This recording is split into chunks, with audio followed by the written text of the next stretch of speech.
네, 안녕하십니까 실장님. 네. 일단 먼저 소개부터 한번 해주실 수 있겠습니까? 저는 담원문화유산에서 일하고 있는 이용훈 실장이라고 합니다.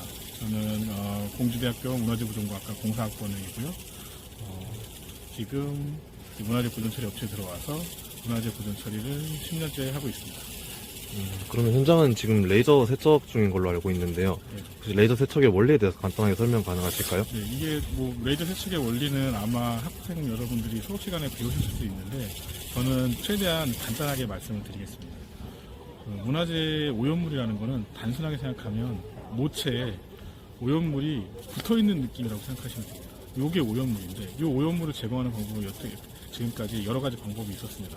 화학약품을 이용해서 제거를 하든지 아니면 물을 이용해서 솔로 문질러서 제거를 하든지 어쨌든 오염물을 제거한다는 거는 모체에 붙어있는 오염물을 떼어내는 작업입니다. 그 떼어내는 작업을 좀 더 모체에 영향을 주지 않기 위해서 하는 방법이 바로 레이저 세척 방법입니다. 레이저 세척은 모체에 붙어있는 오염물을 순간적인 에너지를 발사해서 살짝 띄운 다음에 띄운 상태에서 더 강한 에너지를 줘서 순간적으로 태워버리는 방식입니다. 그래서 원리로만 생각을 하자면 모체에는 전혀 영향을 주지 않고 오염물을 제거할 수 있는 방법입니다. 네, 감사합니다. 그러면 혹시 레이저 세척의 장점에 대해서 말씀해 주실 수 있을까요? 아까도 말씀드렸듯이 레이저 세척의 가장 큰 장점은 모체에 영향을 주지 않는다는 겁니다.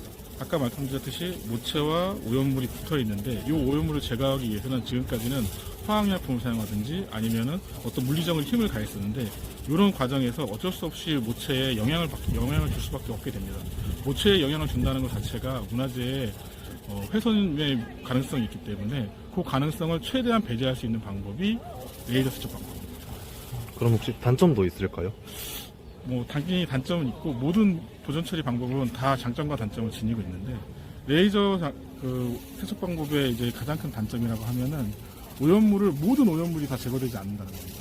일단 첫 번째, 아까 말씀드린 원리상 오염물을 분리하는 과정이 필요하기 때문에 오염물이 만약에 너무 두껍게 피각되어 있다고 한다면은 이 분리되는 과정이 이루어지지 못해서 제거가 어렵습니다.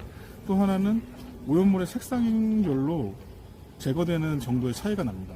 아무래도 에너지를 오염물에다가 주사를 해서 그 오염물을 떨어뜨려내는 과정이 필요하기 때문에 어두운 색일수록 에너지가 잘 받는 만큼 오염물의 제거가 좀 편하지만 흰색 같은 경우에는 거의 오염물이 제거가 어렵습니다. 그래서 흰색 라카나 흰색 페인트는 레이저로 제거가 어렵습니다.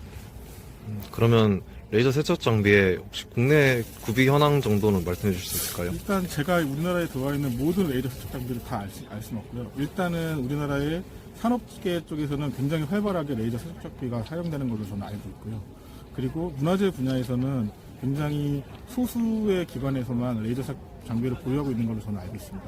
일단은 국립문화재연구원이나 아니면은 중앙박물관 그리고 일반 보존처리 업체 같은 경우는 저희 정도만 보유를 하고 있는 걸로 저는 알고 있습니다. 네, 그럼 마지막으로 혹시 담원문화유산에서 레이저 장비를 구비하게 된 계기에 대해서 말씀해 주실 수 있을까요? 그렇죠.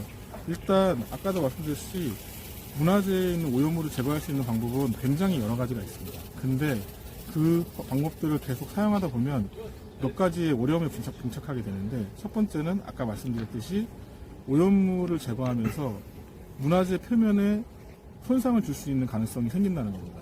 그리고 두 번째는 여태까지 나와 있던 어떤 화학적인 세척 방법이나 물리적인 세척 방법으로도 제거가 거의 용이하지 않은 오염물질이 있습니다. 그 대표적인 게 저희가 이제 흑화물질이라고 하는 오염물질인데 대기 중에 있는 먼지나 황 아니면은 질소산화물들이 비와 엉겨가지고 석쇠 표면에 까맣게 피각되는 오염물을 저희는 이제 흑화 오염물이라고 부르는데 이런 흑화 오염물들은 오랜 세월 동안 피각되어 있는 거기 때문에 일반적인 저희가 말하는 습식 세척 방법이나 아니면은 스팀 세척 방법 아니면 화학 세척 방법으로 잘 지워지지 않는 경향이 있습니다. 그런 오염물질을 현장에서 계속 보면서 이런 오염물질을 어떻게 효과적으로 제거할 수 있을까라는 방법을 생각했을 때 제일 효과적인 방법이 레이저 세척 방법이라는 생각이 들어서 이 장비를 구비하게 되었습니다. 네, 오늘 인터뷰 응해주셔서 너무 감사드립니다.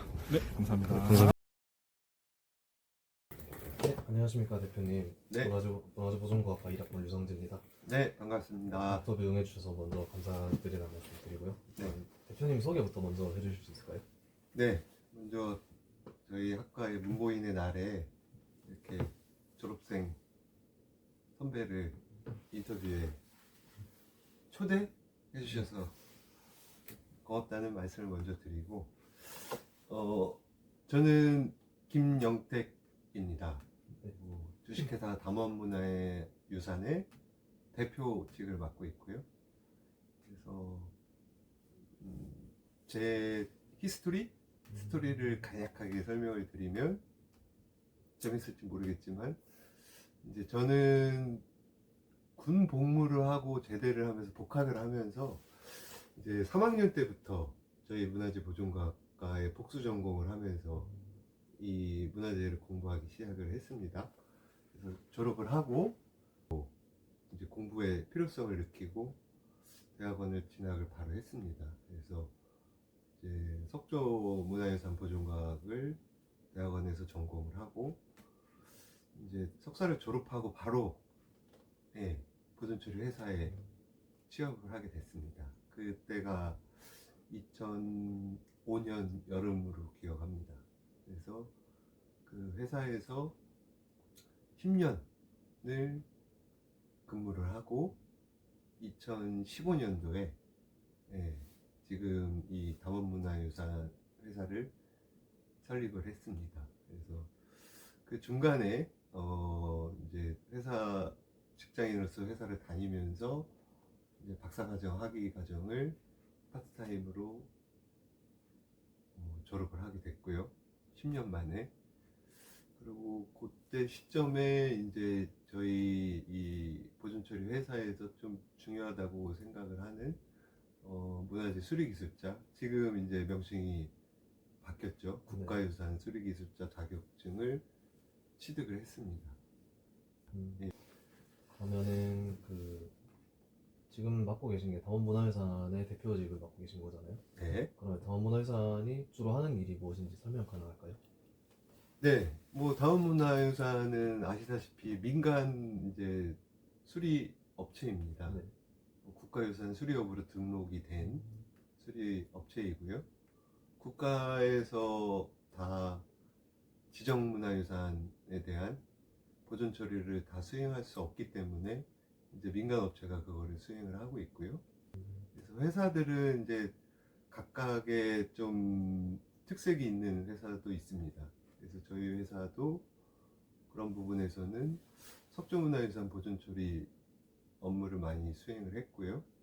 이제 뭐 비단 근데 석조 문화유산뿐만이 아니고 목조 건축물, 그다음에 발굴 후에 그 유적지에 대한 보존처리, 이전 복원, 그리고 기타 이제 금속 유물에 대한 보존처리를 또 받아서 수행하고 있고요.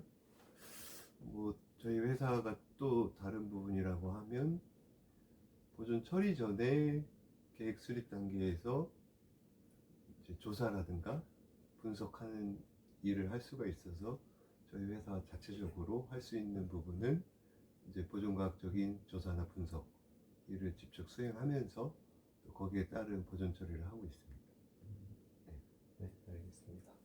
그러면은 아무래도 학부생들에게는 그 개인 약간 담원문화유산처럼 업체에 관해서는 정보가 많이 공개되어 있지 않은데요. 네. 그 학부생들이 가장 궁금해할 수도 있는 질문 중에 하나인데, 혹시 회사가 수익을 창출하는 방법에 대해 설명 가능하실까요?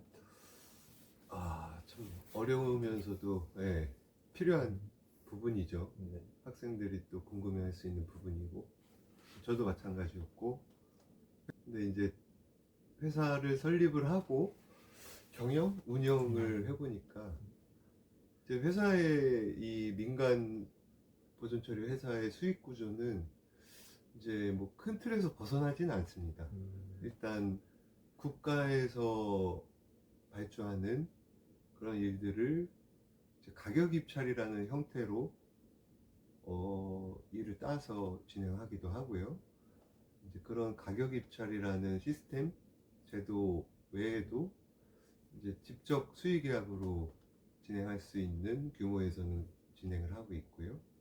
또 보수 단청업에서 뭐 예를 들어서 목조 건축물을 복원한다든가 해체 복원을 할 때 보존 처리 분야에서 필요한 부분들, 뭐 방염 처리를 한다거나 목재에 대해서 방충 처리를 한다거나 아니면 또 목재 이제 할열, 균열에 대한 뭐 수지 처리라든가 그런 부분들을 또 의뢰받아서 하기도 하죠. 그런 루트로 회사가 이제 매출을 창출하게 됩니다. 예, 크게는 그렇고요.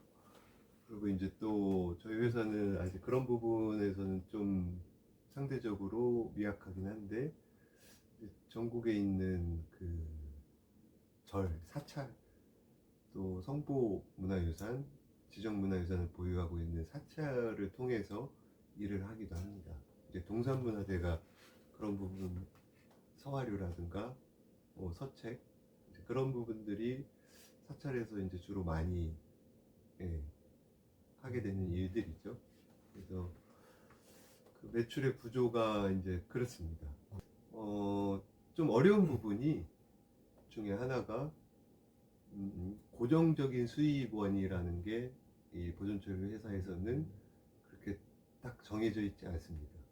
그래서 물론 기간이라든가 이제 계속 일을 해오는 거래를 하고 코업을 하는 회사는 신뢰가 쌓이면서 이제 서로 일을 주기도 하고 받기도 하고 기관들도 믿고 맡기는 부분이 있지만 기본적인 구조는 입찰이라든가 제안서 평가에 의한 좀 경쟁 구조입니다. 그래서 고정 수입이 없는 부분들이 저희가 또 계속 발전을 해야 되는 또 요소 중에 하나이기도 합니다. 네. 네, 어려운 질문이었을 것 같은데 네. 답변해 주셔서 정말 감사드립니다. 네. 그러면 아무래도 학부생들이 이 지점을 궁금해하는 이유가 네. 각자의 취직에 관련돼서 네. 궁금해하는 이유가 가장 크다고 생각이 됩니다. 네. 그러면은 아무래도 그 회사에 취직을 하려면은 대표님께서 생각하시기에는 어떤 점을 갖춰야지 이제 좀 남들보다 경쟁력이 있어질지 혹시 생각하시는 게 있는지 말씀해 주실 수 있으실까요? 네. 뭐 너무 원론적인 얘기일 수도 있지만 네. 마음가짐이겠죠. 첫 번째는 네. 네. 일단 이 민간 보존처리 회사들은 야외에서 하는 그 보존처리 업무가 좀 많습니다. 그래서 그 말은 즉슨 힘들다는 거죠. 육체적으로나 체력적으로. 앞에 계신 우리 유성지 학생도 아르바이트를 해봐서 알겠지만 또 그런 보존처리 회사에서 아르바이트를 해본 경험이 있는 우리 학생분들은 알고 느끼고 있을 겁니다. 더운 여름철에 일해야 되고 또 힘들게 이제 좀 체력적인 부분 그러면서도 저희는 긴장을 늦추지 않고 좀 또 디테일하게 일을 해야 되고 하는 부분이 있기 때문에 뭐 이건 사람에 따라서 다를 수도 있지만 상대적으로 뭐 이제 박물관이나 이제 연구소 같은 기관에서 일을 하는 거랑 상대적인 그런 차이가 있을 수 있습니다. 그럼에도 불구하고 저는 좀 그랬거든요. 공부했던 거를 현장에서 어떻게 직접 처리를 하는지에 대해서 궁금했었고 배우고 싶었고 그래서 뭐 힘들었어도 이제 지금까지 해오고 있는데 그러한 마음가짐이겠죠. 그래서 그런 의미에서 말씀을 드린 거고 갖춰야 될 거 물론 회사가 이제 등록을 하기 위해서 요건 중에 뭐 잘 아시다시피 기술자라는 자격증과 또 국가유산 수리 기능자라는 자격증이 있기 때문에 그런 부분들을 충족을 하면 회사에서는 좀 더 메리트가 있겠죠. 하지만 지금 대부분의 회사들은 그런 부분도 있지만 전공자 졸업생 출신의 민간 보존처리 회사에서 일하고자 하는 그런 수요가 별로 없는 걸로 알고 있어요. 그래서 그런 마음가짐과 그런 자격증, 라이센스 그런 게 있으면 좀 좋겠지만 그런 게 없다고 하더라도 본인이 현장에서 배우고 하고 싶다고 하는 그런 마음가짐이 있다고 하면 많은 회사들은 좀 열려 있지 않을까 싶습니다. 그래서 이게 좀 젊은 우리 학부생들, 전공자 출신들이 이 민간 보존 처리 회사에서도 좀 유입이 돼서 저희 분야가 캐파가 점점 넓어지고 해야 되는데 좀 최근에는 그런 부분이 축소돼서 우려되는 부분도 있고 뭐 좀 고령화된다는 그런 걱정도 되기도 합니다.